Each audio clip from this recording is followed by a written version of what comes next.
কোরবানির গোশত আপনি কখনোই তিন ভাগ করতে যাবেন না। আমাদের দেশের মানুষ মনে করে কোরবানির গোশতকে তিন ভাগ করা হয় ফরজ না হয় ওয়াজিব। আসলে তিন ভাগ করার ব্যাপারে কোরআন এবং হাদিসের মধ্যে সরাসরি কোনো উল্লেখ করা হয়নি। তাহলে আপনি কয় ভাগ করবেন এর সঠিক সমাধান জানুন। আল্লাহ সুবহানাহু ওয়া তাআলা এর সমাধানের ব্যাপারে সূরা হজের 28 এবং 36 নম্বর আয়াতের দিকে সুন্দর করে তিনি বলছেন। এক নম্বরে কুলু, আপনি নিজে খাবেন, যারা কোরবানি দিচ্ছেন আপনারা সবাই কোরবানির গোশত খাবেন। আল্লাহ তাআলা বলছে লাই ইয়ানালাল্লাহা লুহুমুহা ওয়ালা দিমাউহা ওয়ালাকিন ইয়ানালুহু তাকওয়া মিনকুম। আল্লাহর কাছে গোশতও যায় না, রক্তও যায় না।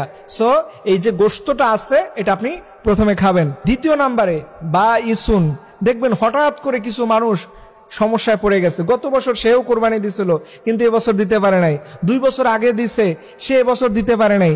এইরকম হঠাৎ করে যারা সমস্যায় পড়ে যায় এদের খুঁজে খুঁজে এদের বাড়িতে কোরবানির গোশত দিবেন। এটা গেল 2 নাম্বার। তৃতীয় নাম্বার ফকির, যারা গরিব অসহায় মানুষ এদেরকেও আপনি দান করবেন। 4 নাম্বারে মুতারুন, আপনার কাছে যারা চাইতে আসে, দেখবেন অনেক মানুষ জীবনে কোনোদিন ঘর থেকে বের হয় না, এবছর আসছে, আপনি তাদের দিবেন। ওনারা ফকির মিসকিন না কিন্তু চাইতে আসছে, তারপরও দিবেন। 5 নাম্বারে অনিউন, আল্লাহর দেয়া রিজিকের উপরে সন্তুষ্ট থাকে।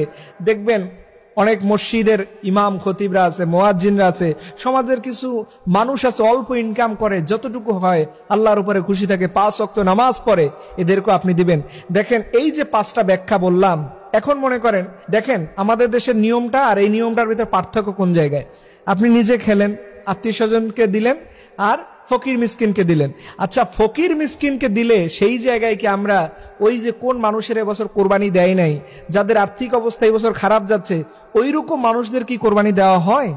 আমরা অনেক সময় যুক্তি দেই ওরা তো চাইলে কোরবানি দিতে পারতো, ওরা দেয় না, কিপটা মানুষ, এই বলে নিজের মাসালা নিজে সৃষ্টি করে আমরা তাদেরকে কোরবানির গোশত দিতে চাই না। এরকম কিন্তু অসংখ্য ঘটনা আমাদের সমাজের মধ্যে আছে। এর জন্য প্রিয় ভাইরা, যারা কোরবানি আল্লাহর পক্ষ থেকে দিবেন, মাস্ট বি আপনাকে এটা মনে রাখতে হবে আল্লাহর উপরে সন্তুষ্ট থাকতে হবে, আল্লাহকে খুশি করতে হবে।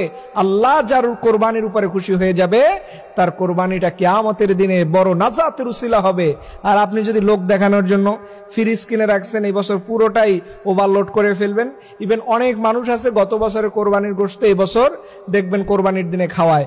খবরদার খবরদার, এইভাবে করতে যাবেন না। চাইলে আপনি আরো বেশি দান করতে পারেন, আবার কমও করতে পারেন। যারা 1 ভাগ 2 ভাগ দিবেন তারা যদি এত বেশি করতে যান তাহলে তো নিজেরাও খেতে পারবে না। আপনাদের প্রয়োজনীয় যতটুকু একজন মানুষের দরকার, এর অর্থ এই নয় যে আপনি ফ্রিজ জাত করে রাখবেন। খবরদার খবরদার, এর চাইতে বেশিও দান করতে পারেন, কমও করতে পারেন, তবে আপনি আল্লাহর সন্তুষ্টর জন্য মনে রাখবেন, আল্লাহকে খুশি করার জন্য যতটুকু করলে আল্লাহ খুশি হয় এটা আপনার মন বলে, কোরআন এবং হাদিসের দৃষ্টিকোণে ততটুকুই করা আপনার জন্য আবশ্যকীয়। এর জন্য আসুন আল্লাহ রাব্বুল আলামিন আমাদের সবাইকে এই আমলগুলো বেশি বেশি করার তৌফিক দান করুন। সকলে আমিন।